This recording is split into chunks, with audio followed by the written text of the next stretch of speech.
2024 റിലീസായ ഒരു American fantasy മൂവിയാണ് ഡാംസൽ. ബെയ്ഫോർഡ് പ്രഭുവിന്റെ മകൾക്ക് ഓറിയ എന്ന രാജ്യത്ത് നിന്നും ഒരു പ്രൊപ്പോസൽ വരുന്നു. അവൾക്ക് വലിയ താല്പര്യം ഇല്ലാതിരുന്നിട്ട് കൂടി രാജ്യത്തെ വരൾച്ചയിൽ നിന്നും ദാരിദ്ര്യത്തിൽ നിന്നും രക്ഷിക്കാൻ വേണ്ടി മകളായ എലോഡിയെ ഓറിയ രാജ്യത്തേക്ക് വിവാഹം കഴിപ്പിച്ചു വിടുന്നു. എന്നാൽ ആ വിവാഹം വലിയൊരു ചതിയായിരുന്നു. ഇത് എലോഡി മനസ്സിലാക്കുന്നതും അവർക്കെതിരെയുള്ള എലോഡിയുടെ ഒറ്റയാൾ പോരാട്ടവുമാണ് ഈ കഥ. അപ്പോൾ ബിഗ് സ്ക്രീൻ മാനിയയിലേക്ക് ഒരിക്കൽ കൂടി സ്വാഗതം.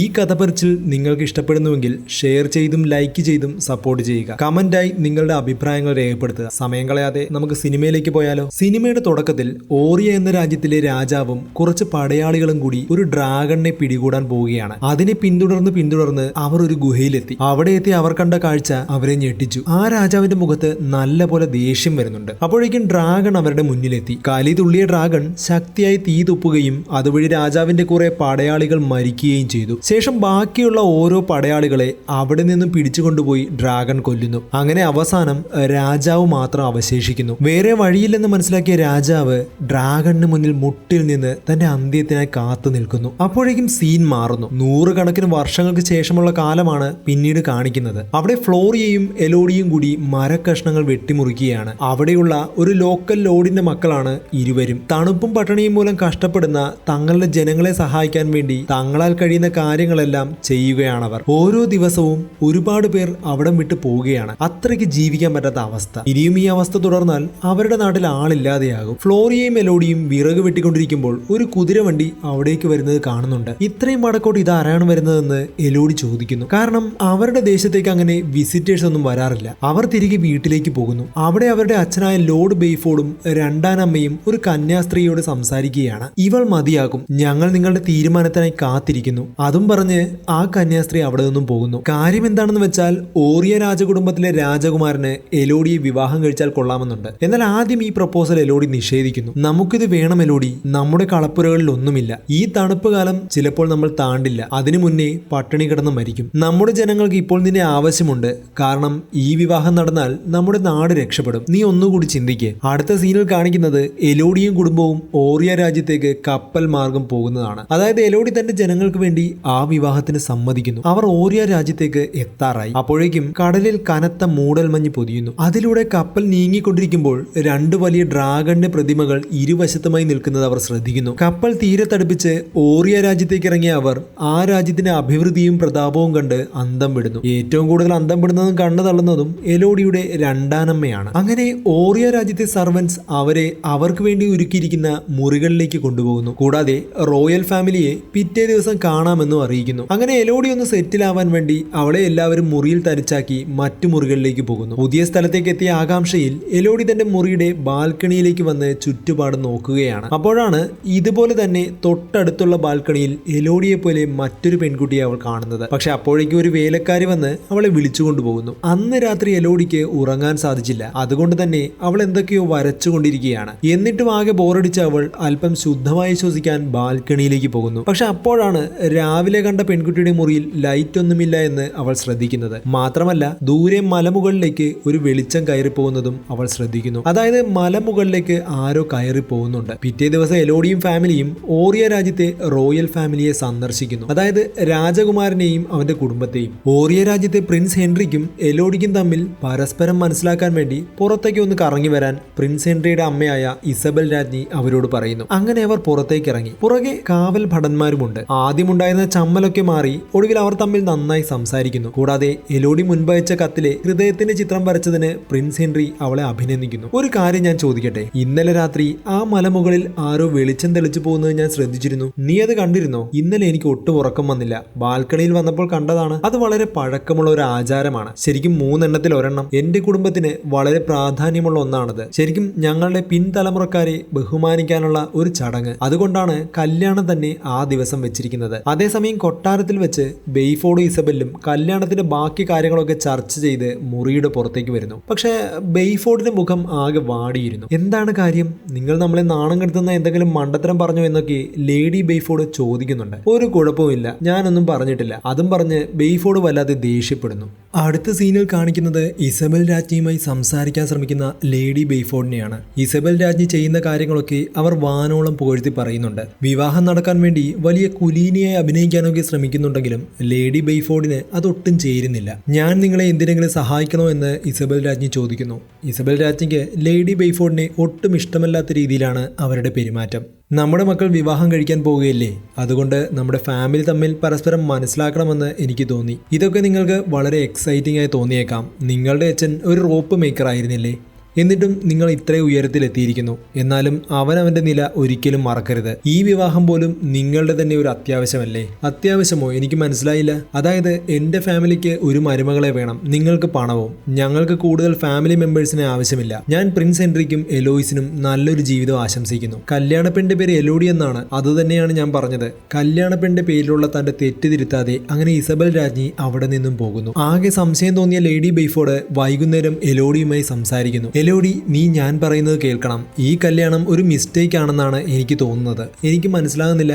ഞാൻ ഇവരെ വിശ്വസിക്കുന്നില്ല. ഇത് നിന്നോട് എങ്ങനെ വിശദീകരിക്കും എന്ന് എനിക്കറിയില്ല. പക്ഷെ ഒരു അമ്മയ്ക്ക് ഇതെല്ലാം മനസ്സിലാകും. അവർ ചിലപ്പോൾ നമുക്ക് പണം നൽകും, പക്ഷെ അതിനർത്ഥം അവർ നല്ല മനുഷ്യരാണെന്നല്ല. അവർ കൂടുതൽ സംസാരിക്കാൻ ശ്രമിച്ചപ്പോഴേക്കും ബെയ്ഫോർഡ് മുറിയിലേക്ക് വരുന്നു. നാളെ വലിയൊരു ദിവസമാണ്, എന്റെ മകളുടെ വിവാഹ ദിവസം. അതുകൊണ്ട് എല്ലാവരും വേഗം പോയി കിടന്നുറങ്ങ്. വിവാഹത്തെ പറ്റിയുള്ള തന്റെ ആകുലതകൾ എലോഡിയോട് പൂർണ്ണമായി പറയാൻ സാധിക്കാതെ വിഷമത്തോടെ അവർ മുറിക്ക് പുറത്തേക്ക് പോകുന്നു. പിറ്റേ ദിവസം രാവിലെ സെർവൻസ് എല്ലാം കൂടി എലോഡിയെ വിവാഹത്തിനായി ഒരുക്കുകയാണ്. വളരെ മനോഹരമായ ഒരു വെഡ്ഡിംഗ് ഡ്രസ്സിൽ അവർ എലോഡിയെ അണിയിച്ചൊരുക്കി. അങ്ങനെ എലോഡിയുടെയും പ്രിൻസ് ഹെൻറിയുടെയും വിവാഹം നന്നായി നടക്കുന്നു. ശേഷം ഹെൻറിയും എലോഡിയും തമ്മിൽ കിസ് ചെയ്യുകയും മോതിരം പരസ്പരം കൈമാറുകയും ചെയ്യുന്നു. കൂടാതെ സ്വന്തമായ ഒരു കിരീടവും ഇസബൽ രാജ്ഞി എലോഡിക്ക് സമ്മാനിക്കുന്നു. ശേഷം ആ രാജ്യത്തിന്റെ രാജകുമാരിയായി അവളെ പ്രഖ്യാപിക്കുന്നു. അങ്ങനെ തന്റെ ഫാമിലിയോട് യാത്ര പറഞ്ഞ് അവൾ ഹെൻറിയുടെ കൂടെ ഒരു കുതിരവണ്ടിയിൽ കയറി അവിടെ നിന്നും പോകുന്നു. നമ്മൾ എവിടേക്കാണ് പോകുന്നത്? നിനക്ക് ഞാൻ പറഞ്ഞത് ഓർമ്മയില്ലേ? മലമുകളിൽ നടക്കുന്ന പുരാതനമായ ഒരു ചടങ്ങിനെ പറ്റി. അങ്ങോട്ടേക്കാണ് നമ്മൾ പോകുന്നത്, എൻ്റെ പൂർവികർക്ക് ആദരാഞ്ജലികൾ അർപ്പിക്കാൻ. അങ്ങനെ പൂക്കൾ വിതറിയ കൽപ്പടവുകളിലൂടെ അവർ രണ്ടുപേരും മലമുകളിലേക്ക് കയറാൻ തുടങ്ങി. കയറി മുകളിലേക്ക് ചെന്നപ്പോൾ മുഖം മൂടി അണിഞ്ഞ ഒരു കൂട്ടം മനുഷ്യരെ കണ്ട് അവൾ ഷോക്കാകുന്നു. അവൾ പേടിയോടെ ഹെൻറിയെ നോക്കുന്നുണ്ട്. ഇസബൽ രാജ്ഞിയാണെങ്കിൽ ഒരു കന്യാസ്ത്രീയുടെ വേഷമായിരുന്നു അണിഞ്ഞിരുന്നത്. എലോഡി രാജകുമാരിക്ക് സ്വാഗതം. ഈ രാജ്യം കെട്ടിപ്പടുക്കുന്നതിന് വേണ്ടി സഹായിച്ച ഒരുപാട് സ്ത്രീകളുടെ ലിസ്റ്റിലേക്ക് നീയും ഇന്ന് രാത്രി ചേരുകയാണ്. അതും പറഞ്ഞ് ഒരു സ്വർണ്ണ കോയിൻ ഇസബൽ രാജ്ഞി എലോഡിയുടെ കയ്യിലേക്ക് വെച്ചു കൊടുക്കുന്നു. ശേഷം അവർ അകത്തേക്ക് നടക്കാൻ തുടങ്ങി. ഇസബൽ രാജ്ഞി അവരുടെ കഥ പറഞ്ഞു തുടങ്ങി. ഞങ്ങളുടെ പൂർവികർ ഈ ദ്വീപിലേക്ക് വന്നപ്പോൾ ഇവിടെ ഒരു ഡ്രാഗൺ ജീവിച്ചിരിപ്പുണ്ടായിരുന്നു. ആ ജീവികളിൽ അവസാനത്തേത് എന്ന് പറയാം. മനുഷ്യൻ ഇവിടെ വാസമുറപ്പിക്കാൻ ശ്രമിച്ചപ്പോൾ അത് മനസ്സിലാക്കിയ ഡ്രാഗൺ ഇവിടെയുള്ള ഗ്രാമങ്ങളെ ആക്രമിച്ചു. അതോടെ രാജാവും പടയാളികളും ചേർന്ന് ഡ്രാഗണിനെതിരെ പോരാടാൻ തീരുമാനിച്ചു. എന്നാൽ അവരുടെ വാളുകൾക്ക് അതിനെ ഒന്നും ചെയ്യാൻ സാധിച്ചില്ല. പടയാളികളെ ഓരോന്നായി ഡ്രാഗൺ കൊന്നു. ഒടുവിൽ രാജാവ് മാത്രം അവശേഷിച്ചു. തന്നെ കൊല്ലാതിരിക്കാൻ എന്ത് വേണമെങ്കിലും ചെയ്യാമെന്ന് രാജാവ് പറഞ്ഞു. അയാളുടെ ജീവന് പകരം അയാളുടെ 3 പെൺമക്കളുടെ ജീവനാണ് ഡ്രാഗൺ ആവശ്യപ്പെട്ടത്. ഒരു ക്രൂരമായ ആവശ്യം. എന്നാൽ ഈ ദ്വീപും രാജ്യവും രക്ഷിക്കാൻ രാജാവ് വേറെ ഒരു വഴിയും കണ്ടില്ല. രാജാവിന്റെ ഈ ത്യാഗമാണ് നൂറ്റാണ്ടുകളായി ആഘോഷിക്കുന്നത്. ഇതിനിടയിൽ അവിടെയുള്ളവരെല്ലാം തന്നെ തുറിച്ചു നോക്കുന്നത് എലോഡി ശ്രദ്ധിക്കുന്നുണ്ട്. വലിയൊരു ഗർത്തത്തിന് മുകളിലെ പാലത്തിലൂടെയാണ് എലോഡി ഇപ്പോൾ നടക്കുന്നത്. ഒരു പെട്ടിയിൽ നിന്നും കത്തിയെടുത്ത് ഹെൻറിയുടെയും എലോഡിയുടെയും കൈത്തണ്ടയിൽ ഇസബൽ മുറിവുണ്ടാക്കുന്നു. ശേഷം അവരുടെ കൈകൾ ചേർത്ത് പിടിച്ച് രക്തം തമ്മിൽ കലർത്തുന്നു. അതിനു മുകളിലേക്കായി ഒരു തുണിയും വിരിക്കുന്നു. ഇനി മുതൽ എലോഡി രാജരക്തമാണെന്ന് ഇസബൽ പ്രഖ്യാപിക്കുന്നു. പിന്നീട് ഇസബൽ പറഞ്ഞതനുസരിച്ച് തന്റെ കയ്യിലുണ്ടായിരുന്ന സ്വർണ്ണ കോയിൻ എലോഡി ഗർത്തത്തിലേക്ക് എറിയുന്നു. അതോടെ ചടങ്ങുകൾ അവസാനിച്ചെന്ന് ഇസബൽ എല്ലാവരോടും പറയുന്നു. ശേഷം ഹെൻറി എലോഡിയെ പൊക്കിയെടുത്ത് ആ പാലത്തിലൂടെ നടക്കുന്നു. നടുക്കെത്തിയപ്പോൾ എന്നോട് ക്ഷമിക്കണം എന്ന് പറഞ്ഞുകൊണ്ട് എലോഡിയെ ആ ഗർത്തത്തിലേക്ക് ഹെൻറി വലിച്ചെറിയുന്നു. ഒരു നിമിഷത്തേക്ക് ലോകമില്ലാതായതുപോലെ അവൾക്ക് തോന്നി. താഴേക്ക് വീണപ്പോൾ അലറിക്കറിഞ്ഞ എലോഡി താഴെയുണ്ടായിരുന്ന മരക്കഷ്ണങ്ങളിൽ തട്ടി ഒടുവിൽ താഴെ ചെളിയിൽ വന്ന് വീഴുകയും അവളുടെ ബോധം പോകുകയും ചെയ്യുന്നു. കുറച്ചു സമയത്തിന് ശേഷം എലോഡി എണീക്കുന്നു. അവളുടെ ശരീരം മുഴുവൻ മുറിവുകളായിരുന്നു. വേദന കടിച്ചമർത്തി എണീറ്റ അവൾ സഹായത്തിനായി ഉച്ചത്തിൽ വിളിക്കുന്നു. എന്നാൽ ആരും വിളി കേട്ടില്ല. മുകളിൽ ആരും ഉണ്ടായിരുന്നില്ല. എന്നാൽ എലോഡിയുടെ ശബ്ദം കേട്ട് ഗുഹയിലുണ്ടായിരുന്ന ഡ്രാഗൺ ഉണരുന്നു. ഇഷ്ടമല്ലാതായിരുന്നിട്ട് കൂടി ഒരു പുതിയ ജീവിത സ്വപ്നം കണ്ടുവന്ന അവൾ ഏറ്റവും വിശ്വസിച്ച സ്വന്തം പങ്കാളി തന്നെ ചതിച്ചു.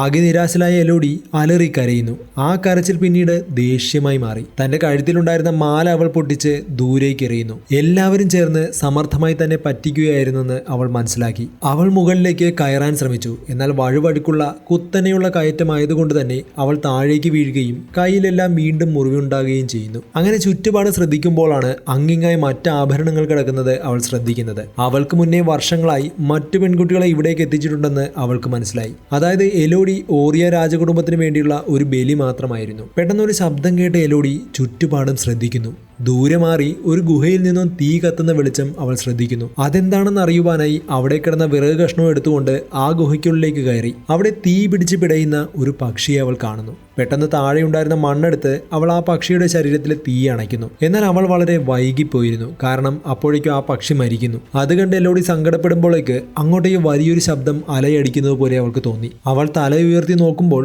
ഒരു കൂട്ടം തീ പിടിച്ച പക്ഷികൾ അങ്ങോട്ടേക്ക് പറന്നു വരികയും അവളുടെ മുന്നിൽ വന്ന് വീണ് പിടഞ്ഞു മരിക്കുകയും ചെയ്യുന്നു. കത്തിത്തീരുന്ന പക്ഷികളുടെ ശവശരീരത്തിനിടയിലൂടെ നടക്കുമ്പോൾ പെട്ടെന്ന് ഡ്രാഗന്റെ ശബ്ദം അവൾ കേൾക്കുന്നു. ഡ്രാഗൺ അങ്ങോട്ടേക്ക് വന്നെന്ന് മനസ്സിലാക്കി അവൾ വേഗം അവിടെ നിന്നും ഓടിപ്പോയി ഒളിക്കുന്നു. നിന്റെ പേരെന്താണ് ലിറ്റിൽ ബേർഡ്? എലോഡി. ആഹാ, കൊള്ളാലോ. നിനക്ക് എന്താണ് വേണ്ടത്? എനിക്ക് വാഗ്ദാനം ചെയ്തിരിക്കുന്നത്, എനിക്ക് അവർ കടപ്പെട്ടിരിക്കുന്നത്, അതാണ് എനിക്ക് വേണ്ടത്. ഓരോ ജനറേഷനിലും നിന്റെ വർഗം എനിക്ക് ബലി നൽകണം. ആ റോയൽറ്റി എനിക്ക് നിന്റെ ബ്ലഡിൽ നിന്നും മണത്തറിയാൻ സാധിക്കുന്നുണ്ട്. നിന്റെ രാജരക്തം തന്നെയാണ് നിന്നെ ചതിച്ചത്. ഡ്രാഗണിനെ പറ്റിക്കാനായിരുന്നു തന്റെ കയ്യിൽ മുറിവുണ്ടാക്കി ചോര തമ്മിൽ കലർത്തിയതെന്ന സത്യം അപ്പോൾ എലോഡി മനസ്സിലാക്കുന്നത്. അതായത് ഹെൻറിയുടെയും എലോഡിയുടെയും രക്തം തമ്മിൽ കലർത്തിയിരുന്നല്ലോ. രക്തത്തിന്റെ ഗന്ധം വഴി എലോഡി ഓറിയ രാജകുടുംബത്തിലെ സന്തതിയാണെന്നാണ് ഡ്രാഗൺ തെറ്റിദ്ധരിച്ചിരിക്കുന്നത്. ഇനിയാണ് എനിക്ക് ഏറ്റവും ഇഷ്ടപ്പെട്ട ഭാഗം വരുന്നത്. ഓടിക്കോ എലോഡി, നിന്റെ ജീവന് വേണ്ടി നീ ഓടിക്കോ. നിന്റെ ജീവന് വേണ്ടി ഭയം അലറി വിളിച്ചുകൊണ്ട് നീ ഓടുന്ന ഓട്ടം അതെനിക്ക് ആസ്വദിക്കണം. അത് കേട്ടതും അലറിക്കരഞ്ഞുകൊണ്ട് എലോഡി അവിടെ നിന്ന് ഓടുന്നു. പുറകിലുണ്ടായിരുന്ന ഡ്രാഗൺ അതിന്റെ വായിൽ നിന്നും തീ തുപ്പാൻ തുടങ്ങി. അതിൽ നിന്നും രക്ഷപ്പെടാനായി അവൾ ഒരു ടണലിലേക്ക് ഓടുന്നു. തീ പുറകെ വരുന്നുണ്ടെങ്കിലും അതവളെ വിഴുങ്ങുന്നതിന് മുന്നേ അവൾ ഉള്ളിലേക്ക് എത്തുന്നു. രക്ഷപ്പെടാനായി മറ്റൊരു വഴി പരതുന്നതിനിടയിലാണ് താഴെ പാതി വെന്ത് കിടക്കുന്ന ശരീരം അവൾ കാണുന്നത്. അത് മറ്റാരുമല്ല, എലോഡി ഓറിയ രാജകൊട്ടാരത്തിലെത്തിയപ്പോൾ മറ്റൊരു ബാൽക്കണിയിൽ കണ്ട പെൺകുട്ടിയില്ലേ, അവളായിരുന്നു അത്. ഓറിയ രാജ്യത്തിന് വേണ്ടി ബലി നൽകപ്പെട്ട മറ്റൊരു പെൺകുട്ടി. ഡ്രാഗൺ വീണ്ടും അവളെ തിരഞ്ഞെത്തി. അതിൽ നിന്നും രക്ഷപ്പെടാനായി അടുത്ത് കണ്ട ചെറിയ ദ്വാരത്തിലേക്ക് അവൾ കയറുന്നു. എന്നാൽ അവളുടെ വിവാഹ വസ്ത്രം ആ ദ്വാരത്തിൽ ഉടക്കുന്നു. ഉള്ളിലേക്ക് കയറാൻ അവൾക്ക് സാധിക്കുന്നില്ല. ഡ്രാഗൺ ആ ദ്വാരത്തിലേക്ക് വീണ്ടും തീ തുപ്പുന്നു. ലാവ പോലെ ആ തീ ഉള്ളിലേക്ക് വരാൻ തുടങ്ങി. അവൾ ഒരുപാട് കഷ്ടപ്പെട്ട് ആ ഡ്രസ്സിന്റെ കൂടെ ഉണ്ടായിരുന്ന ക്രിനോളിൽ അഴിച്ചു മാറ്റുകയും ആ ദ്വാരത്തിലേക്ക് കയറുകയും ചെയ്യുന്നു. ശേഷം അവളൊരു പാറയുടെ പുറകിൽ ഒളിക്കുന്നു. എങ്കിലും തീയുടെ കുറച്ച് ഭാഗം അവളുടെ കാലിൽ വന്ന് വീഴുന്നു. അവൾ വേദന കൊണ്ട് അലറി കരഞ്ഞു. എലോഡി ഇരിക്കുന്ന ഭാഗം വളരെ ചെറുതായതുകൊണ്ട് തന്നെ ഡ്രാഗണിന് അങ്ങോട്ടേക്ക് വരാൻ സാധിച്ചില്ല. ശേഷം തന്റെ വസ്ത്രത്തിലുണ്ടായിരുന്ന കത്തിയെടുത്ത് അവൾ ഒരു പാറ കഷ്ണത്തിൽ ഉരയ്ക്കുന്നു. അതുപയോഗിച്ച് വസ്ത്രത്തിന്റെ ഭാഗങ്ങൾ അവൾ അറുത്തുമാറ്റി. ആ തുണി കഷ്ണം ഉപയോഗിച്ച് തന്റെ കാലിലെ മുറിവ് അവൾ വെച്ച് കെട്ടുന്നു. കയ്യിലുണ്ടായിരുന്ന ഒരു ലൈറ്റ് ഡിഫ്യൂസറിലേക്ക് അല്പം തീ പിടിപ്പിച്ച് അതൊരു വിളക്കായി ഉപയോഗിക്കുന്നു. ആ വെളിച്ചത്തിൽ അവൾ മുന്നോട്ട് പോകാൻ തുടങ്ങി. കുറച്ച് കഴിഞ്ഞപ്പോഴേക്കും ആ ഗുഹയിലെ പാത വീണ്ടും ചെറുതാവുന്നു. അതോടെ അതിൽ കിടന്നുകൊണ്ട് വളരെ കഷ്ടപ്പെട്ട് ഇഴഞ്ഞു നീങ്ങുകയാണ് എലോഡി. എന്നാൽ അവളുടെ ഡ്രസ്സ് വീണ്ടും ഉടക്കുന്നു. അവിടെ നിന്നും മുന്നോട്ട് നീങ്ങാൻ ശക്തമായി വലിച്ചതും ഡ്രസ്സ് കീറുകയും അവൾ മുന്നോട്ട് പോവുകയും ചെയ്യുന്നു. താഴേക്ക് വീഴാതിരിക്കാൻ ഭിത്തിയിൽ പിടിച്ചെങ്കിലും അധിക നേരം അവൾക്ക് നിൽക്കാൻ സാധിക്കാതെ വരികയും താഴേക്ക് വീഴുകയും ചെയ്യുന്നു. താഴെ വീണ വിളക്കിലെ തീ അണയുന്നു. എന്നാൽ തോൽക്കാൻ അവൾ തയ്യാറായില്ല. താഴെ നിന്നും എണീറ്റ് ഭിത്തിയിൽ പിടിച്ചുകൊണ്ട് അവൾ മുന്നോട്ട് നടക്കാൻ തുടങ്ങി. ദൂരെ ഒരു നീല വെളിച്ചം കണ്ട അവൾ അതെന്താണെന്നറിയാൻ ആ ഭാഗത്തേക്ക് നീങ്ങി. പക്ഷെ മുന്നോട്ട് വന്നപ്പോൾ അവളുടെ കാല് സ്ലിപ്പായി താഴേക്ക് വീഴാൻ പോകുകയും എന്നാൽ പെട്ടെന്ന് തന്നെ അവൾ സമനില വീണ്ടെടുത്ത് പുറകോട്ട് മാറി രക്ഷപ്പെടുകയും ചെയ്യുന്നു. താഴേക്ക് നോക്കി അവൾ കാണുന്നത് വലിയൊരു ഗർത്തമാണ്. അതിനപ്പുറത്തായി നീല വെളിച്ചവും കാണാം. അവൾ സങ്കടത്തോടും ദേഷ്യത്തോടും കൂടെ തന്റെ വിവാഹമോതിരം വിരലിൽ നിന്ന് ഊരിയെടുത്ത ശേഷം ആ ഗർത്തത്തിലേക്ക് വലിച്ചെറിയുന്നു. അടുത്ത നിമിഷം അവൾ അല്പം പുറകോട്ട് മാറിയ ശേഷം ഓടി വന്ന് ആ കൊക്കയുടെ അപ്പുറത്തേക്ക് ഒരു ഒറ്റ ചാട്ടം. എന്നാൽ അപ്പുറത്തെ ഭാഗത്ത് തെന്നലുണ്ടായിരുന്നത് കൊണ്ട് തന്നെ അവൾ താഴേക്ക് ഇഴുകിപ്പോകുന്നു. പക്ഷെ ഭാഗ്യം കൊണ്ട് അവളുടെ ബെൽറ്റ് ഒരു പാറ കഷ്ണത്തിൽ ഉടക്കുന്നു. നിർഭാഗ്യവശാൽ ആ പാറ പൊട്ടാൻ തുടങ്ങി. എന്നാൽ അപ്പോഴേക്കും എലോഡി തന്റെ കയ്യിലുള്ള കത്തിയെടുത്ത് പാറയിൽ ശക്തമായി കുത്തുന്നു. ശേഷം ആ കത്തി ഉപയോഗിച്ച് അവൾ പതുക്കെ പതുക്കെ മുകളിലേക്ക് കയറുന്നു. ഒടുവിൽ ആ നീല വെളിച്ചം പരത്തുന്നത് ഒച്ചിനെ പോലെയുള്ള ഒരു ജീവിയാണെന്ന് അവൾ കണ്ടെത്തുന്നു. അതിലൊരു ഒച്ചിനെ അവൾ തന്റെ കൈപ്പത്തിലെടുത്ത് വെക്കുന്നു. പേടിക്കണ്ട, ഞാൻ നിന്നെ ഉപദ്രവിക്കില്ല, ശ്രദ്ധിക്കില്ല. തന്റെ വസ്ത്രത്തിന്റെ തോൾ ഭാഗത്തുള്ള നെറ്റ് പോലുള്ള ഭാഗം കീറിയെടുത്ത ശേഷം കുറച്ച് ഒച്ചുകളെ പിടിച്ച് അവൾ ആ തുണിക്കുള്ളിലാക്കുന്നു. അങ്ങനെ അത് വെളിച്ചം പരത്തുന്ന പുതിയ വിളക്കായി മാറി. കുറച്ചുകൂടി മുന്നോട്ട് നീങ്ങിയ അവൾ ഒരു ചെറിയ തടാകം കണ്ടെത്തുന്നു. ദാഹം കൊണ്ട് വലഞ്ഞ അവൾ കുറച്ച് വെള്ളം കോരി വായിലേക്ക് ഒഴിക്കുന്നു. എന്നാൽ അപ്പോഴാണ് ആ വെള്ളത്തിനൊരു വൃത്തികെട്ട ടേസ്റ്റ് അവൾക്ക് ഫീൽ ചെയ്യുന്നത്. അവൾ വേഗം ആ വെള്ളം തുപ്പിക്കളയുന്നു. അപ്പോഴാണ് തടാകത്തിലേക്ക് വെള്ളം തുള്ളി തുള്ളിയായി മുകളിൽ നിന്നും വന്ന് വീഴുന്നത് എലോഡി ശ്രദ്ധിക്കുന്നത്. മുകളിലുള്ള ഐസ് ഉരുകിയാണ് വെള്ളം വരുന്നതെന്ന് എലോഡിക്ക് മനസ്സിലായി. ശേഷം അവൾ ഐസിനടിയിലേക്ക് നിന്ന് തുള്ളി തുള്ളിയായി വീഴുന്ന വെള്ളം കുടിക്കാൻ ശ്രമിച്ചു. എന്നാൽ ഐസ് പെട്ടെന്ന് വേഗത്തിൽ ഉരുകാൻ തുടങ്ങി. മാത്രമല്ല ചുവന്ന നിറത്തിലുള്ള വെളിച്ചവും അങ്ങോട്ടേക്ക് വരുന്നു. കണ്ണ് തുറന്നു നോക്കിയപ്പോൾ എലോഡി കാണുന്നത് തീ തുപ്പിക്കൊണ്ട് അങ്ങോട്ടേക്ക് വരുന്ന ഡ്രാഗണിനെയാണ്. എലോഡി വേഗം ഓടിപ്പോയി അടുത്തുള്ള ചെറിയ ടണലിലേക്ക് കയറി ഒളിക്കുന്നു. നീ ഭാഗ്യത്തിനാണ് രക്ഷപ്പെട്ടത് ലിറ്റിൽ ബേർഡ്. നീ മറ്റുള്ളവരെ പോലെ ഒളിക്കൂ. പക്ഷെ എന്തൊക്കെ ചെയ്താലും ഈ കഥ ഒരേ രീതിയിലേ അവസാനിക്കൂ, നിന്റെ മരണത്തിൽ. ഡ്രാഗൺ അവിടെ നിന്നും പോയ ശേഷം എലോഡി ചുറ്റും നോക്കുന്നു. അപ്പോഴാണ് ഭിത്തിയിൽ എഴുതിയ ഒരു മെസ്സേജ് അവളുടെ ശ്രദ്ധയിൽപ്പെടുന്നത്. ഇവിടം സേഫ് ആണ്, അവൾക്ക് ഇങ്ങോട്ട് വരാൻ സാധിക്കില്ല. ഇതായിരുന്നു ആ മെസ്സേജ്. മെസ്സേജിനടിയിൽ വി എന്നൊരു ഇംഗ്ലീഷ് ലെറ്റർ കൊണ്ട് ഒപ്പുവെച്ചിരുന്നു. ചുറ്റുപാടും പരിശോധിച്ച അവൾ ഒരുപാട് പെൺകുട്ടികളുടെ വസ്ത്രങ്ങൾ അവിടെ കണ്ടെത്തുന്നു. മറ്റൊരു ഭിത്തിയിൽ ഇവിടെ പെട്ടുപോയ ഒരുപാട് പെൺകുട്ടികളുടെ പേരുകൾ എഴുതിയിരിക്കുന്നതും അവൾ ശ്രദ്ധിക്കുന്നു. അതിൽ വി ലെറ്ററിൽ തുടങ്ങുന്ന വിക്ടോറിയ എന്ന പെൺകുട്ടിയുടെ പേരുമുണ്ടായിരുന്നു. ഇതെല്ലാം കണ്ട് വിഷമിച്ചിരുന്ന അവൾ തന്റെ കാലിലെ മുറിവിൽ ചുറ്റിയിരുന്ന തുണി അഴിക്കുന്നു. എന്നാൽ ആ മുറിവിന് വലിയ വ്യത്യാസമൊന്നുമില്ല, അത് പൊറുക്കുന്നില്ല. ശേഷം ഒച്ചുകളുള്ള ആ വിളക്ക് നെഞ്ചോട് ചേർത്ത് എലോഡി ഉറങ്ങാൻ ശ്രമിച്ചു. ഉറക്കത്തിൽ മുൻപ് അവിടെ കൊല്ലപ്പെട്ട പെൺകുട്ടികളുടെ പ്രേതങ്ങളെ അവൾ കാണാൻ തുടങ്ങി. ചതിക്കപ്പെട്ട് വേദന അനുഭവിക്കേണ്ടി വന്നവർ. മറ്റൊരു വശത്തേക്ക് നോക്കിയപ്പോൾ വിക്ടോറിയ അവളുടെ പേര് ഭിത്തിയിൽ എഴുതുന്നതായി എലോഡി കാണുന്നു. വിക്ടോറിയയുടെ പ്രേതം എലോഡിയുടെ നേരെ തിരിഞ്ഞ് ഇതെല്ലാം നുണയായിരുന്നു എന്ന് പറയുന്നു. പെട്ടെന്ന് അവൾ ഞെട്ടി എണീറ്റ് നോക്കുമ്പോഴേക്ക് ഒച്ചുകളെല്ലാം അവളുടെ മുറിവിന് ചുറ്റും കൂടിയിരിക്കുന്നത് അവൾ ശ്രദ്ധിക്കുന്നു. പേടിച്ചു പോയ എലോഡി ആ ജീവികളെ എടുത്തു മാറ്റുന്നു. അപ്പോഴാണ് തന്റെ കാലിലെ മുറിവ് ഉണങ്ങിയിരിക്കുന്നത് അവൾ ശ്രദ്ധിക്കുന്നത്. അതായത് ആ ഒച്ചുകൾക്ക് മുറിവ് സുഖപ്പെടുത്താനുള്ള കഴിവുണ്ട്. അതൊന്ന് ഉറപ്പാക്കാൻ വേണ്ടി അവൾ മറ്റൊരു ഒച്ചിനെ എടുത്ത് തന്റെ കയ്യിലെ മുറിവിൽ വയ്ക്കുന്നു. അല്പസമയത്തിനുള്ളിൽ തന്നെ ആ മുറിവ് സുഖപ്പെടുന്നു. ആ ഒച്ചിനെ വില കുറച്ച് കണ്ടതിന് എലോഡി അതിനോട് മാപ്പ് ചോദിക്കുന്നു. ശേഷം ആ വിളക്കുമായി എലോഡി ചുറ്റുപാടും കൂടുതൽ പരിശോധിക്കുന്നു. അങ്ങനെ ഭിത്തിയിൽ വരച്ചിട്ട ഒരു മാപ്പ് അവൾ ശ്രദ്ധിക്കുന്നു. ഏതെങ്കിലും രാജകുമാരി ഇവിടെ നിന്ന് രക്ഷപ്പെട്ടിട്ടുണ്ടാകുമോ? മുകളിലേക്കുള്ള വഴിയിലൂടെ പോകുമ്പോൾ അത് മൂന്നായി തിരിയുന്നു. അതിൽ നടുവിലുള്ള വഴിയിലേക്ക് പോകുക. ശേഷം ഒരു മ്യൂസിക് കേൾക്കും. പിന്നീട് ക്രിസ്റ്റൽസ് കാണാൻ സാധിക്കും. അത് കടന്നു കഴിഞ്ഞാൽ പുറത്തെത്തും. ഭിത്തിയിൽ കണ്ട മാപ്പിൽ കാണിച്ചിട്ടുള്ള വഴിയിലൂടെ രക്ഷപ്പെടാൻ എലോഡി തീരുമാനിക്കുന്നു. അങ്ങനെ വസ്ത്രത്തിലെ ആവശ്യമില്ലാത്ത ഭാഗങ്ങൾ കീറി മാറ്റിയ ശേഷം ഭിത്തിയിൽ തന്റെ പേരെഴുതുന്നു. ശേഷം മധ്യഭാഗത്തുള്ള വഴിയിലേക്ക് അവൾ പ്രവേശിക്കുന്നു. ഡ്രാഗന്റെ ശബ്ദം കേൾക്കുന്നുണ്ടെങ്കിലും അവൾ മുന്നോട്ട് നീങ്ങി. കുറച്ചു ദൂരം മുന്നിട്ടപ്പോൾ അവൾ മ്യൂസിക് കേൾക്കുന്നു. പിന്നെയും മുന്നോട്ട് നീങ്ങിയ അവൾ ക്രിസ്റ്റൽ കൊണ്ട് ഉണ്ടാക്കിയ ഭിത്തി കണ്ടെത്തുന്നു. അതിമനോഹരമായ ആ ക്രിസ്റ്റൽസ് സൂര്യപ്രകാശത്താൽ വെട്ടി തിളങ്ങുന്നുണ്ടായിരുന്നു. അടുത്തായി വി എന്നെഴുതിയ ഒരു കിരീടം അവൾ കണ്ടെത്തുന്നു. അത് കണ്ടതോടെ വിക്ടോറിയ ഈ വഴി രക്ഷപ്പെട്ടിട്ടുണ്ടാകാം എന്നവൾ വിചാരിക്കുന്നു. ശേഷം അവളുടെ വസ്ത്രത്തിൽ നിന്നും കൂടുതൽ ഭാഗങ്ങൾ അവൾ കീറിയെടുക്കുന്നു. അതുപയോഗിച്ച് കയ്യിലും കാലിലും ചുറ്റുന്നു. കാരണം ക്രിസ്റ്റൽസ് എല്ലാം കൂർത്തു നിൽക്കുകയാണ്. അതിലൂടെ സഞ്ചരിക്കുമ്പോൾ കൈകൾക്കും കാലുകൾക്കും പരിക്ക് പറ്റാൻ സാധ്യത കൂടുതലാണ്. ശേഷം വിക്ടോറിയയുടെ കിരീടം ഉപയോഗിച്ച് ക്രിസ്റ്റലുകളിൽ പിടിച്ച് അവൾ മുകളിലേക്ക് കയറാൻ തുടങ്ങി. എന്നാൽ അതേസമയം താഴെ നിന്നും ആ ഡ്രാഗൺ അവളെ നോക്കുന്നുണ്ടായിരുന്നു. അങ്ങനെ മുകളിലേക്ക് പോകുന്നതിനിടയിൽ ഒരു ക്രിസ്റ്റൽ പൊട്ടുകയും എലോഡി താഴേക്ക് വീഴുകയും ചെയ്യുന്നു. ഭാഗ്യത്തിന് ആ കിരീടം ഉപയോഗിച്ച് അവൾ മറ്റൊരു ക്രിസ്റ്റലിൽ പിടിക്കുന്നു.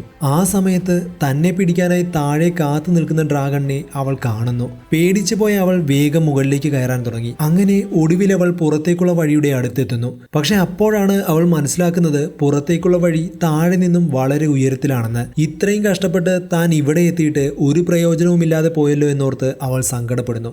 ആകെ തകർന്നു പോയ പാവം എലോഡി താഴെ ഇരുന്നു കരയാൻ തുടങ്ങി. അപ്പോഴേക്കും കുതിരകളുടെ ശബ്ദം താഴെ നിന്നും അവൾ കേൾക്കുന്നു. താഴേക്ക് നോക്കുമ്പോൾ കുറച്ചുപേർ കുതിരപ്പുറത്ത് ആ മലയിലേക്ക് വരുന്നത് എലോഡി ശ്രദ്ധിക്കുന്നു. അവൾ താഴേക്ക് നോക്കി സഹായത്തിനായി അവരെ വിളിക്കുന്നു. പെട്ടെന്ന് ഡ്രാഗൺ അങ്ങോട്ടേക്ക് പറന്നെത്തുകയും കൈകൾ ഉപയോഗിച്ച് എലോഡിയെ പിടികൂടാനും ശ്രമിക്കുന്നു. എലോഡി ഭയന്ന് പുറകിലേക്ക് മാറുന്നു. മാത്രമല്ല അവിടെ സേഫ് അല്ല എന്നെഴുതിയൊരു മെസ്സേജും അതിനടിയിലായി വി എന്ന ഒപ്പും അതിനടുത്തായി ഒരു അസ്ഥികൂടവും അവൾ കാണുന്നു. അത് കണ്ട് അവൾ ഞെട്ടിവിറയ്ക്കുന്നു. അതായത് വിക്ടോറിയ ഒരിക്കലും പുറത്ത് കടന്നില്ല, അവളുടെ അസ്ഥികൂടമായിരുന്നു അത്. ആ ദ്വാരത്തിലൂടെ തീ തുപ്പാൻ വിളിക്കുവാനായി ഡ്രാഗൺ തുടങ്ങിയതും എലോഡി എലോഡി എന്നാരോ താഴെ നിന്നും വിളിക്കുന്നത് ഡ്രാഗൺ കേൾക്കുന്നു. അതോടെ അതെന്താണെന്ന് പരിശോധിക്കുവാനായി ഡ്രാഗൺ ശബ്ദം കേട്ട ഭാഗത്തേക്ക് പോകുന്നു. അതായത് ലോർഡ് ബെയ്ഫോർഡ് തന്റെ മകളെ അന്വേഷിക്കുവാനായി 2 പടയാളികളോടൊപ്പം വന്നിരിക്കുകയാണ്. റോപ്പ് ഉപയോഗിച്ച് ആ മലയ്ക്കുള്ളിലെത്തിയ അവർ എലോഡിയെ അവിടെ മുഴുവൻ അന്വേഷിക്കാൻ തുടങ്ങി. ബെയ്ഫോർഡ് എലോഡിയെ വിളിക്കുന്ന ശബ്ദം കേട്ട് ആ ദിശയിലേക്ക് അവൾ സഞ്ചരിക്കാൻ തുടങ്ങി. പുതിയൊരു ടണലിലേക്ക് കയറിയ അവൾ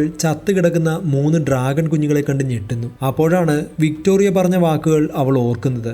ഇതെല്ലാം ഒരു കള്ളമായിരുന്നു. അതായത് ഇത് അവസാനത്തെ ഡ്രാഗൺ ആയിരുന്നുവെന്ന് ഇസബൽ രാജ്ഞി കള്ളം പറയുകയായിരുന്നു. കഥ വീണ്ടും പുറകോട്ട് പോകുന്നു. അതായത് സിനിമയുടെ തുടക്കത്തിൽ കണ്ട സീനിലേക്ക് രാജാവും പടയാളികളും വന്ന് ഈ മലയ്ക്കുള്ളിലേക്ക് കയറി ഡ്രാഗന്റെ 3 കുഞ്ഞുങ്ങളെ കൊന്നുകളഞ്ഞിരുന്നു. അതിന്റെ പ്രതികാരത്തിലാണ് എല്ലാ പടയാളികളെയും ഡ്രാഗൺ അന്ന് കൊന്നത്. അടുത്തതായി തന്നെയും കൊന്നോളാൻ രാജാവ് ഡ്രാഗണിനോട് പറയുന്നു. എന്നാൽ അത് നിനക്ക് വളരെ എളുപ്പമായി തോന്നുമെന്നും അതുകൊണ്ട് താൻ അനുഭവിച്ച വേദന നീയും അറിയണമെന്നും ഡ്രാഗൺ രാജാവിനോട് പറയുന്നു. അന്നു മുതൽ 3 പെൺകുട്ടികളെ വെച്ച് രാജകുടുംബം ഡ്രാഗണിന് ബലി നൽകുകയാണ്. അവർ രാജകുടുംബത്തിലെയാണെന്ന് ഡ്രാഗണിന് തോന്നിക്കാൻ വേണ്ടിയാണ് രക്തം തമ്മിൽ കലർത്തുന്നത്. അപ്പോഴേക്കും എലോഡി എന്ന വിളി കേട്ട് അവൾ ശബ്ദം കേട്ട ഭാഗത്തേക്ക് നടന്നു. അങ്ങനെ അച്ഛനെയും പടയാളികളെയും എലോഡി കണ്ടെത്തുന്നു. എന്നാൽ അവൾ വിളി കേൾക്കാതെ ഒരിടത്ത് ഒളിച്ചു നിൽക്കുകയാണ്. കാരണം ശബ്ദം കേട്ട് ഡ്രാഗൺ അങ്ങോട്ടേക്ക് വരുമെന്ന് എലോഡിക്ക് നന്നായി അറിയാം. അപ്പോഴേക്കും ഡ്രാഗൺ അങ്ങോട്ടേക്ക് വരികയും ബെയ്ഫോർഡിന്റെ കൂടെ ഉണ്ടായിരുന്ന ഒരു പടയാളിയെ എടുത്തുകൊണ്ട് പറന്നു പോവുകയും ചെയ്യുന്നു. ഉയരത്തിലേക്ക് എത്തിയ ശേഷം ഡ്രാഗൺ അയാളെ താഴേക്കിടുന്നു. പാറ കഷ്ണങ്ങളിൽ തലയിടിച്ച് അയാൾ തൽക്ഷണം മരിക്കുന്നു. രണ്ടാമത്തെ പടയാളിയെ ഡ്രാഗൺ തന്റെ കൈ ഉപയോഗിച്ച് കല്ലിൽ അമർത്തി കൊല്ലുന്നു. ശേഷം ലോർഡ് ബെയ്ഫോർഡിന്റെ അരികിലേക്ക് എത്തുന്നു. നീ എന്താണ് ഇവിടെ? ഞാൻ എൻ്റെ മകൾക്ക് വേണ്ടിയാണ് ഇവിടെ വന്നിരിക്കുന്നത്. അതും പറഞ്ഞ് ബെയ്ഫോർഡ് തന്റെ വാളെടുത്ത് ഡ്രാഗണിനെ ആക്രമിക്കാൻ പോകുന്നു. എന്നാൽ ഡ്രാഗൺ തന്റെ വാല് കൊണ്ട് അയാളെ പൊക്കിയെടുക്കുന്നു. ശേഷം നിലത്തേക്ക് വലിച്ചെറിയുന്നു. എലോഡി ഇതെല്ലാം കാണുന്നുണ്ടായിരുന്നു. എലോഡിയെ അങ്ങോട്ടേക്ക് വിളിക്കാൻ ഡ്രാഗൺ ബെയ്ഫോർഡിനോട് പറയുന്നു. എലോഡി, നീ ഇത് കേൾക്കുന്നുണ്ടോ? ഞാൻ വലിയൊരു തെറ്റ് ചെയ്തു. നമ്മുടെ ജനങ്ങളെ രക്ഷിക്കാൻ വേണ്ടി ഞാൻ ഏറ്റവും സ്നേഹിക്കുന്ന നിന്റെ ജീവിതം ഞാൻ ബലി കൊടുത്തു. എനിക്ക് ആ സ്വർണവുമായി എന്റെ ഇഷ്ടത്തിനനുസരിച്ച് ജീവിക്കാമെന്ന് ഞാൻ കരുതി. പക്ഷെ എനിക്ക് അങ്ങനെ ജീവിക്കാൻ സാധിക്കുന്നില്ല. അവളോട് നിന്റെ അടുത്തേക്ക് വരാൻ പറ. ഇത് നിന്റെ ലാസ്റ്റ് ചാൻസ് ആണ്. എലോഡി, ഞാൻ നിന്റെ അച്ഛനാണ്. നീ എന്നെ അനുസരിക്കണം. ഒരിക്കലും നീ പുറത്തേക്ക് വരരുത്. അത് കേട്ടതോടെ കലിയിളകിയ ഡ്രാഗൺ ലോർഡ് ബെയ്ഫോർഡിനെ തള്ളിയിട്ട ശേഷം തന്റെ കാലിലെ നഖങ്ങൾ അയാളുടെ നെഞ്ചത്തേക്ക് കുത്തിയിറക്കി. അച്ഛന്റെ അലർച്ച കേട്ട എലോഡിക്ക് പിടിച്ചു നിൽക്കാൻ സാധിച്ചില്ല. അവൾ ഉച്ചത്തിൽ കരഞ്ഞു. ആ ശബ്ദം കേട്ട ഡ്രാഗൺ അവളെ തിരയാൻ തുടങ്ങി. പക്ഷെ അപ്പോഴേക്കും ബെയ്ഫോർഡിന്റെ കൂടെ വന്ന മറ്റൊരു ഗാർഡ് താൻ ഒളിച്ചിരുന്ന സ്ഥലത്തു നിന്നും ഭയന്ന് ഓടുന്നു. എലോഡിയാണെന്ന് തെറ്റിദ്ധരിച്ച് ആ ശബ്ദം കേട്ട ഭാഗത്തേക്ക് ഡ്രാഗൺ വേഗം പറക്കുന്നു. അപ്പോഴേക്ക് എലോഡി ഓടി അച്ഛൻ്റെ അടുത്തേക്ക് എത്തുന്നു. എലോഡി, നീ റോപ്പ് ഉപയോഗിച്ച് ഇവിടെ നിന്നും എത്രയും പെട്ടെന്ന് രക്ഷപ്പെടണം. നിന്റെ സ്റ്റെപ്പ് മദറും ഫ്ലോറിയയും നിന്നെ കാത്ത് ഷിപ്പിനരികിലുണ്ടാകും. നീ എന്നോട് ക്ഷമിക്കണം. അതും പറഞ്ഞ് ലോർഡ് ബെയ്ഫോർഡ് മരിക്കുന്നു. അവൾ തന്റെ അച്ഛനെ അവസാന ചുംബനം നൽകി യാത്രയയക്കുന്നു. ശേഷം അവിടെയുള്ള റോപ്പ് ഉപയോഗിച്ച് എലോഡി മുകളിലേക്ക് കയറാൻ തുടങ്ങി. അതേസമയം ബെയ്ഫോർഡിന്റെ ഗാർഡിനെ കണ്ടെത്തിയ ഡ്രാഗൺ അത് എലോഡിയല്ലെന്ന് മനസ്സിലാക്കുന്നു. ദൂരേക്ക് നോക്കിയ ഡ്രാഗൺ എലോഡി റോപ്പിലൂടെ മുകളിലേക്ക് കയറുന്നത് കാണുന്നു. അരിശത്തിൽ ആ ഗാർഡിനെ തന്റെ കൈ ഉപയോഗിച്ച് അമർത്തി കൊന്ന ശേഷം എലോഡിയുടെ അടുത്തേക്ക് പാഞ്ഞു പോവുകയാണ് ഡ്രാഗൺ. മുകളിലേക്ക് കയറിക്കൊണ്ടിരുന്ന എലോഡിയെ കണ്ട ഡ്രാഗൺ അവളുടെ നേരെ തീ തുപ്പുന്നു. എന്നാൽ വേഗത്തിൽ അവൾ മുകളിലേക്ക് കയറുന്നു. എൻട്രൻസിലെത്തിയ അവൾ പുറത്തേക്ക് ഓടുന്നു. അത് കണ്ടതും ഡ്രാഗൺ അങ്ങോട്ടേക്ക് തീ തുപ്പുന്നു. എന്നാൽ തീ അവളെ വിഴുങ്ങുന്നതിന് തൊട്ടു മുന്നേ ഭാഗ്യത്തിന് എലോഡി പുറത്തെത്തുന്നു. ബെയ്ഫോർഡും കൂട്ടരും വന്ന ഒരു കുതിരയുടെ പുറത്ത് കയറി എലോഡി അവിടെ നിന്നും വേഗത്തിൽ പോകുന്നു. ഡ്രാഗൺ പുറകെ വരുന്നുണ്ടെന്ന് മനസ്സിലാക്കിയ അവൾ അല്പദൂരം പോയതും കുതിരപ്പുറത്തു നിന്നും ചാടി ഇറങ്ങുന്നു. ശേഷം ഒരു പാറക്കെട്ടിനുള്ളിൽ കയറി ഒളിക്കുന്നു. എന്നാൽ കുതിര അപ്പോഴും മുന്നോട്ട് പോയിക്കൊണ്ടിരുന്നു. എലോഡി അതിനുണ്ടെന്ന് കരുതി ഡ്രാഗൺ അതിന്റെ പുറകെ പോകുന്നു. എന്നാൽ അടുത്തെത്തിയപ്പോഴാണ് എലോഡി കുതിരപ്പുറത്തില്ലെന്ന് ഡ്രാഗൺ മനസ്സിലാക്കിയത്. ദേഷ്യത്തിൽ ഡ്രാഗൺ കുതിരയെ ചുട്ടുകൊല്ലുന്നു. എന്നാൽ അരിശം തീരാത്ത ഡ്രാഗൺ അവിടെ മുഴുവൻ തീ തുപ്പാൻ തുടങ്ങി. അതോടെ ആ പർവ്വതത്തിനു ചുറ്റും ഒരു തീഗോളം പോലെയായി തീർന്നു. കൊട്ടാരത്തിലിരുന്ന് ഇതെല്ലാം ഇസബൽ രാജ്ഞി കാണുന്നുണ്ട്. ഇതൊക്കെ അവളുടെ പണിയാണ്, ആ നശിച്ച പെണ്ണിന്റെ. എനിക്കറിയാമായിരുന്നു അവൾ നമുക്ക് വലിയൊരു പ്രശ്നമാകുമെന്ന്. ഇസബൽ രാജ്ഞി ദേഷ്യത്തിൽ തന്റെ പടയാളികളുമായി ഫ്ലോറിയെ പിടിച്ചുകൊണ്ടുവരാൻ പോകുന്നു. ലേഡി ബെയ്ഫോർഡ് അവരെ തടയാൻ ശ്രമിച്ചെങ്കിലും പടയാളികൾ അവരെ കുത്തുകയും ഫ്ലോറിയെ കൊണ്ടുപോവുകയും ചെയ്യുന്നു. തീയെല്ലാം കെട്ടടങ്ങിയപ്പോൾ എലോഡി പാറക്കെട്ടിന് വെളിയിലേക്ക് വരുന്നു. അപ്പോഴാണ് കുതിരപ്പുറത്ത് അങ്ങോട്ടേക്ക് വരുന്ന ലേഡി ബെയ്ഫോർഡിനെ എലോഡി കാണുന്നത്. ഫ്ലോറിയയെ ഇസബൽ തട്ടിക്കൊണ്ടുപോയ വിവരം ലേഡി ബെയ്ഫോർഡ് എലോഡിയെ അറിയിക്കുന്നു. കഷ്ടപ്പെട്ട് ആ മലയ്ക്കുള്ളിൽ നിന്ന് രക്ഷപ്പെട്ട് പുറത്തു വന്ന അവൾ തന്റെ ജീവൻ വകവയ്ക്കാതെ അനിയത്തിയെ രക്ഷിക്കാൻ കുതിരപ്പുറത്ത് കയറി വീണ്ടും ആ മലയുടെ ഉള്ളിലേക്ക് പോകുന്നു. അതേസമയം ഫ്ലോറിയയുമായി ഇസബൽ മലമുകളിലെ ബ്രിഡ്ജിലെത്തുന്നു. അമ്മയെ നിർത്തൂ, അമ്മ എന്താണ് ചെയ്യുന്നത്? അതൊരു ചെറിയ കുട്ടിയാണ്. ഒരു രാജാവ് മടിയും പരിഭവവും കൂടാതെ തന്റെ രാജ്യം സംരക്ഷിക്കണം. അതും പറഞ്ഞ ഇസബൽ കത്തിയെടുത്ത് ഹെൻറിയുടെ കൈവെള്ളം മുറിക്കാൻ പോകുന്നു. എനിക്കിത് ചെയ്യാൻ പറ്റില്ല, അവളൊരു കുട്ടിയാണ്. ഞാൻ ഇതിന് കൂട്ടുനിൽക്കില്ല, നീ വെറുമൊരു ദുർബലനാണ്. അതും പറഞ്ഞ് തന്റെ കൈയും ഫ്ലോറിയുടെ കൈയും മുറിച്ച ശേഷം ഇസബൽ അവരുടെ കൈകൾ തമ്മിൽ ചേർത്ത് രക്തം മിക്സ് ചെയ്യുന്നു. ശേഷം ഒരു ദാക്ഷിണ്യവും കൂടാതെ ഫ്ലോറിയയെ ആ ഗർത്തത്തിലേക്ക് തള്ളിയിടുന്നു. എലോഡി ബ്രിഡ്ജിലെത്തിയപ്പോഴേക്കും എല്ലാവരും അവിടെ നിന്നും പോയിരുന്നു. അവൾ ഉച്ചത്തിൽ ഫ്ലോറിയയെ വിളിക്കുന്നു. ആ ഗർത്തത്തിൽ നിന്നും ഫ്ലോറിയ ഉച്ചത്തിൽ കരയുന്ന ശബ്ദം എലോഡിക്ക് കേൾക്കാമായിരുന്നു. അതേസമയം ഫ്ലോറിയയെ ഡ്രാഗൺ പിടിച്ചുകൊണ്ടുപോകുന്നു. എന്നാൽ ഡ്രാഗൺ ഇതുവരെ ഫ്ലോറിയയെ കൊന്നില്ല. കാരണം ഫ്ലോറിയയെ തേടി എലോഡി വരുമെന്ന് ഡ്രാഗണിന് അറിയാം. എലോഡി ഒരു റോപ്പ് ഉപയോഗിച്ച് ബ്രിഡ്ജിൽ നിന്നും താഴേക്ക് ഇറങ്ങുന്നു. തന്റെ അനുഭവ സമ്പത്ത് വെച്ച് എളുപ്പത്തിൽ എലോഡി സഞ്ചരിക്കുന്നു. കൂടാതെ അവിടെയുള്ള മാപ്പിൽ നോക്കി ഡ്രാഗന്റെ ഗുഹയിലേക്കുള്ള വഴി കൃത്യമായി ഒന്നുകൂടി ഉറപ്പാക്കിയ ശേഷം അവൾ തന്റെ അച്ഛന്റെ വാളെടുക്കുന്നു. ഡ്രാഗണിന് വേണ്ടി ഒരു ട്രാപ്പ് അതേസമയം എലോഡി റെഡിയാക്കി വെച്ചിരുന്നു. അതായത് ഒരു ബക്കറ്റിൽ മണ്ണെടുത്ത് അടിയിൽ ചെറിയ ദ്വാരം ഉണ്ടാക്കുന്നു. ഈ ബക്കറ്റ് കുറെ മെറ്റൽ കഷ്ണങ്ങൾ അടുക്കി വെച്ച ശേഷം അതിലേക്ക് കണക്ട് ചെയ്ത് വെക്കുന്നു. കൂടാതെ ചെറിയൊരു തീ ഉപയോഗിച്ച് അവിടെ പുകയും ഉണ്ടാക്കുന്നു. ശേഷം എലോഡി അവിടെ നിന്നും പോകുന്നു. ബക്കറ്റിലെ മണ്ണ് പോയി അതിന്റെ ഭാരം കുറഞ്ഞതും ആ മെറ്റൽ കഷ്ണങ്ങളെല്ലാം താഴെ വീണ് വലിയ ശബ്ദമുണ്ടാകുന്നു.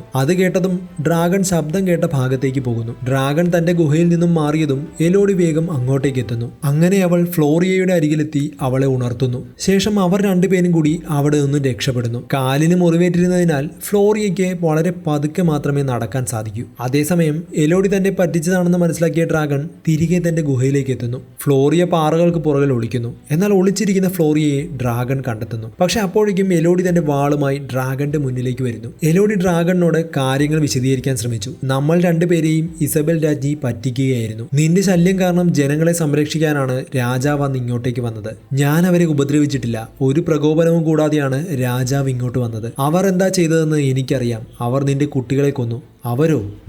നിന്റെ വർഗമാണ് എൻ്റെ കുട്ടികളെ കൊന്നത്. അല്ല, ഞാനോ എൻ്റെ ആൾക്കാരോ അല്ല അത് ചെയ്തത്. നീ തെറ്റിദ്ധരിച്ചിരിക്കുകയാണ്. എൻ്റെ കുട്ടികളെ അവർ കൊന്നതിനാൽ ഞാൻ മരിക്കുന്നതുവരെ അവരുടെ കുട്ടികളെ ഞാൻ കൊല്ലും. ഞാൻ അവരുടെ മകളല്ല എന്ന് എലോഡി എത്ര തവണ പറഞ്ഞിട്ടും ഡ്രാഗണിന് മനസ്സിലായില്ല. നീ വീണ്ടും വീണ്ടും കള്ളം പറയുകയാണ് എന്നും പറഞ്ഞ് ഡ്രാഗൺ എലോഡിക്ക് നേരെ തീ തുപ്പിയതും എലോഡി വാളുപയോഗിച്ച് അതിന്റെ വായിലേക്ക് കുത്തിയതും ഒരുമിച്ചായിരുന്നു. എന്നാൽ കാല് തെറ്റി അവൾ താഴെയുള്ള തടാകത്തിലേക്ക് വീഴുന്നു. ഡ്രാഗന്റെ വായിൽ നിന്നും വന്ന തീജ്വാലയേറ്റ് അവളുടെ ശരീരത്തിൽ പൊള്ളലുണ്ടാകുന്നു. ഡ്രാഗൺ ആ വാൾ തന്റെ വായിൽ നിന്നും ഊരി മാറ്റുന്നു. എലോഡി വെള്ളത്തിൽ നിന്നും കരയിലേക്ക് കയറുന്നു. കയ്യിലും മറ്റും പൊള്ളലേറ്റ് അവൾ വേദന കാരണം അലറി കരയുന്നുണ്ട്. അതേസമയം ഫ്ലോറിയ അച്ഛന്റെ വാളെടുത്ത് എലോഡിക്ക് എറിഞ്ഞു കൊടുക്കുന്നു. അതെടുക്കാൻ പോയതും ഡ്രാഗൺ ചാടി വീണ് എലോഡിയെ പിടികൂടുന്നു. ശേഷം തന്റെ നഖം അവളുടെ ശരീരത്തിൽ കുത്തിയിറക്കിയതും അലറിക്കരഞ്ഞുകൊണ്ട് എലോഡി കയ്യിലുണ്ടായിരുന്ന കത്തിയെടുത്ത് ഡ്രാഗന്റെ കണ്ണിൽ കുത്തുന്നു. വേദന കൊണ്ട് പുളഞ്ഞ ഡ്രാഗൺ എലോഡിയെ ദൂരേക്ക് വലിച്ചെറിയുന്നു. ശേഷം ആ വാള് വീണ്ടും എടുത്ത് എലോഡി ഡ്രാഗണിന് നേരെ പാഞ്ഞെടുക്കുന്നു. ഒരു കണ്ണ് പോയതുകൊണ്ട് തന്നെ ഡ്രാഗണിനെ വ്യക്തമായി കാണാൻ സാധിക്കുന്നില്ല. അതുകൊണ്ട് തന്നെ ഡ്രാഗന്റെ കഴുത്തിൽ വാള് കുത്തിയിറക്കാൻ എലോഡിക്ക് സാധിച്ചു. എന്നാൽ ഡ്രാഗണിനെ അത് കാര്യമായി ബാധിച്ചില്ല. അത് വീണ്ടും എലോഡിയെ തന്റെ കൈ കൊണ്ട് പിടിക്കുന്നു. എന്നാൽ എലോഡി കയ്യിലുണ്ടായിരുന്ന വാൾ അതിന്റെ കൈത്തണ്ടയിലേക്ക് കുത്തിയിറക്കുന്നു. വേദന കൊണ്ട് അലറിയ ഡ്രാഗൺ അവളെ വീണ്ടും ദൂരേക്ക് വലിച്ചെറിയുന്നു. ശേഷം അവളെ കൊല്ലുവാനായി ഡ്രാഗൺ അവളുടെ നേരെ തിരിയുന്നു. ഇപ്പോൾ ഡ്രാഗണിന് പഴയ ആരോഗ്യമൊന്നുമില്ല. കാരണം ഒരു കണ്ണ് പോയി. കയ്യിലും കഴുത്തിൽ നല്ല പരിക്കേറ്റിട്ടുണ്ട്. അതുകൊണ്ട് ഇങ്ങനെ പതുക്കെ പതുക്കെയാണ് അവളുടെ അടുത്തേക്ക് വരുന്നത്. അപ്പോഴാണ് ഡ്രാഗൺ ശ്വാസം വിടുമ്പോഴുള്ള പൊടിക്കാറ്റ് തന്റെ മുന്നിലുള്ള വളഞ്ഞ പാറക്കഷ്ണത്തിൽ തട്ടി പൊടിപടലങ്ങൾ തിരിച്ചു വരുന്നത് എലോഡി ശ്രദ്ധിക്കുന്നത്. അത് കണ്ട് എലോഡിക്ക് ഒരു ഐഡിയ തോന്നുന്നു. ആ വളഞ്ഞ പാറകഷ്ണത്തിന് മുന്നിൽ നിന്നുകൊണ്ട് തന്നെ തീ തുപ്പിക്കൊന്നോളാൻ എലോഡി ഡ്രാഗണിനോട് പറയുന്നു. ഡ്രാഗൺ മുഴുവൻ ശക്തിയിൽ തീ തുപ്പിയതും അവസാന നിമിഷത്തിൽ എലോഡി പെട്ടെന്ന് അവിടെ നിന്ന് ഓടി മാറുന്നു. അതോടെ തീ പാറക്കഷ്ണത്തിൽ തട്ടി ഡ്രാഗന്റെ ശരീരത്തിൽ തന്നെ വന്ന് വീഴുന്നു. സാരമായി പരിക്കേറ്റ ഡ്രാഗൺ അതോടെ വീഴുന്നു. കഴുത്തൊക്കെ പൊള്ളലേറ്റ് അത് മരിക്കാറായ അവസ്ഥയിലാണ്. എലോഡി ആ വാളെടുത്ത് അതിനെ കൊല്ലാനായി അടുത്തേക്ക് വരികയാണ്. അടുത്തു വന്നതും അവൾ തന്റെ കൈപ്പത്തിയിലുള്ള മുറിവ് ഡ്രാഗണിനെ കാണിക്കുന്നു. രാജകുടുംബത്തിലെ അംഗങ്ങളുടെ രക്തം എന്റെയും അനീതിയുടെയും മുറിവിൽ മിക്സ് ചെയ്താണ് അവർ ഞങ്ങളെ അവരുടെ രാജകുടുംബമാക്കി മാറ്റുന്നതും നിന്നെ പറ്റിക്കുന്നതും. ആ രക്തമാണ് രാജരക്തമായി നീ മണത്തെറിഞ്ഞത്. അങ്ങനെയുള്ള നിഷ്കളങ്കരായ പെൺകുട്ടികളെയാണ് നീ കൊന്നത്. എല്ലാം നിശബ്ദനായി കേട്ട ഡ്രാഗൺ തന്നെ കൊന്നോളാൻ എലോഡിയോട് പറയുന്നു. കാരണം ഇത്രയും നാൾ ഡ്രാഗൺ ചതിക്കപ്പെടുകയായിരുന്നു. രാജകുടുംബത്തെ വിശ്വസിച്ച് നിഷ്കളങ്കരായ പെൺകുട്ടികളെ ഡ്രാഗൺ കൊന്നൊടുക്കി. ഇനി തനിക്ക് ജീവിക്കാൻ അർഹതയില്ല. എലോഡി തന്റെ വാളുയർത്തി താഴേക്ക് ഒരു ഒറ്റ കുത്ത്. പക്ഷെ കുത്തിയത് ഡ്രാഗന്റെ തലയിലായിരുന്നില്ല. എലോഡിക്ക് അതിനെ കൊല്ലാൻ തോന്നിയില്ല. ശേഷം അവളുടെ മുറിവുകൾ ഉണക്കിയ ആ നീല വെളിച്ചമുണ്ടാക്കിയ ഒച്ചുകളില്ലേ, അവയെ ശേഖരിച്ച് അവൾ ഡ്രാഗന്റെ മുറിവുകളിൽ വെക്കുന്നു. എലോഡിക്ക് അങ്ങനെ ആരെയും ഉപദ്രവിക്കാനൊന്നും സാധിക്കില്ല. അത്രയ്ക്ക് നിഷ്കളങ്കമാണ് അവളുടെ മനസ്സ്. ആ നീല വെളിച്ചം പടർത്തുന്ന ഒച്ചുകൾ മൂലം ഡ്രാഗണിന് പരിക്കുകളിൽ നിന്നും പൂർണ്ണമായി റിക്കവർ ചെയ്യാൻ സാധിക്കും. അതേസമയം കൊട്ടാരത്തിൽ പുതിയൊരു കല്യാണം നടക്കുകയാണ്. അങ്ങനെ ഈ ജനറേഷനിലെ മൂന്നാമത്തെ പെൺകുട്ടിയെ ബലി നൽകാനാണ് അവരുടെ ശ്രമം. പെട്ടെന്ന് ഡ്രാഗന്റെ മുഖമുള്ള ഒരു കൊയിൻ അങ്ങോട്ടേക്ക് കറങ്ങി വരികയും പുറകെ എലോഡിയും പ്രത്യക്ഷപ്പെടുന്നു. എലോഡിയുടെ കോലം കണ്ട എല്ലാവരും അമ്പരന്നു. ചോരയിൽ കുളിച്ച് ഒരു കൂസലുമില്ലാതെ കൊട്ടാരത്തിലേക്ക് കയറി വരികയാണ് അവൾ. അവിടെ നിന്നിരുന്ന പെൺകുട്ടിയെ നോക്കിയ ശേഷം എലോഡി ചോദിക്കുകയാണ്, ഇവളാണോ മൂന്നാമത്തെ രാജകുമാരി? ഇവൾ അവസാനത്തേതാണ്, ഇതോടെ എല്ലാം തീരുമെന്ന് ഹെൻറി പറയുന്നു. പക്ഷെ അപ്പോഴേക്ക് ഇസബൽ രാജ്ഞി ചോദിക്കുന്നുണ്ട്, നീ എന്തിനാണ് ഈ സാധാരണക്കാരിയുടെ കാര്യങ്ങൾ വിശദീകരിക്കുന്നത്? രാജ്ഞിയാണെന്നുള്ള അഹങ്കാരം ഇപ്പോഴും അവരുടെ തലയ്ക്കുള്ളിലുണ്ട്. ശേഷം അവിടെയുണ്ടായിരുന്ന പുതിയ മണവാട്ടിയോട് അവളുടെ കുടുംബത്തെയും കൂട്ടി വേഗം ഇവിടെ നിന്ന് രക്ഷപ്പെടാൻ എലോഡി പറയുന്നു. ഇത് കേട്ട് ഭയന്ന ആ രാജകുമാരി അവളുടെ കുടുംബവുമായി അവിടെ നിന്ന് ഉടനെ പോവുകയാണ്. ശേഷം അവിടെയുള്ള എല്ലാവരോടും കൊട്ടാരത്തിൽ നിന്ന് രക്ഷപ്പെടാൻ അവസാനത്തെ ചാൻസും അവൾ നൽകുന്നു. എന്നാൽ അവിടെയുള്ള ജോലിക്കാർ മാത്രമാണ് അത് സീരിയസ് ആയി എടുത്തതും അവിടെ നിന്ന് ഓടിപ്പോയതും. ഇപ്പോൾ നിന്നെ ഞങ്ങൾ ഭയപ്പെടണമെന്നാണോ നീ പറയുന്നത്? എന്നെയല്ല നിങ്ങൾ ഭയപ്പെടേണ്ടത്, നിങ്ങൾ ഭയപ്പെടേണ്ടയാൾ ഇപ്പോൾ എത്തും. അത് കേട്ട് രാജ്ഞി മുകളിലേക്ക് നോക്കുമ്പോഴേക്ക് ഡ്രാഗൺ പറന്നു വന്ന് അവരുടെ കൊട്ടാരത്തിന് മുകളിൽ നിൽക്കുകയാണ്. വർഷങ്ങളായുള്ള വഞ്ചന എലോഡിയിലൂടെ മനസ്സിലാക്കിയ ഡ്രാഗൺ തന്റെ പ്രതികാരത്തിനായി വന്നിരിക്കുകയാണ്. ഡ്രാഗണിനെ കണ്ട അവിടെയുള്ളവരെല്ലാം ചിതറി ഓടുന്നു. എലോഡിയും കൊട്ടാരം വിട്ട് പുറത്തേക്ക് ഇറങ്ങുകയാണ്. പിന്നെ പറയാനുണ്ടോ, ഡ്രാഗൺ അവിടെയുള്ള രാജകുടുംബത്തിന് മേൽ തീ തുപ്പുന്നു. ഇസബെല്ലും രാജാവും ഹെൻറിയും എല്ലാവരും വെന്തു മരിക്കുന്നു. ശേഷം ആ കൊട്ടാരം മുഴുവൻ ഡ്രാഗൺ തീ കൊളുത്തി ചുട്ടിരിക്കുന്നു. ആ കൊട്ടാരം എരിഞ്ഞടങ്ങുമ്പോൾ എലോഡി അവിടെ നിന്നും മാസ് ലുക്കിൽ നടന്നു നീങ്ങുകയാണ്. അവൾക്ക് മുകളിൽ രക്ഷകയെ പോലെ സ്ലോ മോഷനിൽ ഡ്രാഗണുമുണ്ട്. കുറച്ച് ദിവസങ്ങൾക്ക് ശേഷം എലോഡിയും ഫ്ലോറിയയും ലേഡി ബെയ്ഫോർഡും അവരുടെ ജനങ്ങൾക്കായി സ്വർണവും മറ്റ് അവശ്യ വസ്തുക്കളും നിറച്ച കപ്പലിൽ നാട്ടിലേക്ക് പുറപ്പെടാൻ ഒരുങ്ങുകയാണ്. മാത്രമല്ല സ്റ്റെപ്പ് മദറിനെ, അതായത് ലേഡി ബെയ്ഫോർഡിനെ ഇപ്പോൾ മദർ എന്നാണ് എലോഡി വിളിക്കുന്നത്. അതുകൊണ്ട് തന്നെ ലേഡി ബെയ്ഫോർഡിന് ഒരുപാട് സന്തോഷമാകുന്നു. ശേഷം അവർ നാട്ടിലേക്ക് കപ്പലിൽ കയറി പോവുകയാണ്. കപ്പലിന് തൊട്ടരികിലായി ഡ്രാഗണും അവരോടൊപ്പം പറന്നു വരുന്നുണ്ട്. അവർ പരസ്പര ബഹുമാനത്തോടെ തമ്മിൽ നോക്കുന്നുണ്ട്. എലോഡി ഡ്രാഗണിനെ നോക്കി പുഞ്ചിരിക്കുന്നതോടെ ഈ സിനിമ ഇവിടെ അവസാനിക്കുകയാണ്. വീഡിയോ ഇഷ്ടപ്പെട്ടെങ്കിൽ ഒന്ന് ലൈക്കും ഷെയറും ചെയ്ത് സപ്പോർട്ട് ചെയ്തേക്കണേ. അപ്പോൾ അടുത്തൊരു അടിപൊളി സിനിമയുമായി വീണ്ടും കാണാം. സബ്സ്ക്രൈബ് ചെയ്യാൻ മറക്കണ്ട.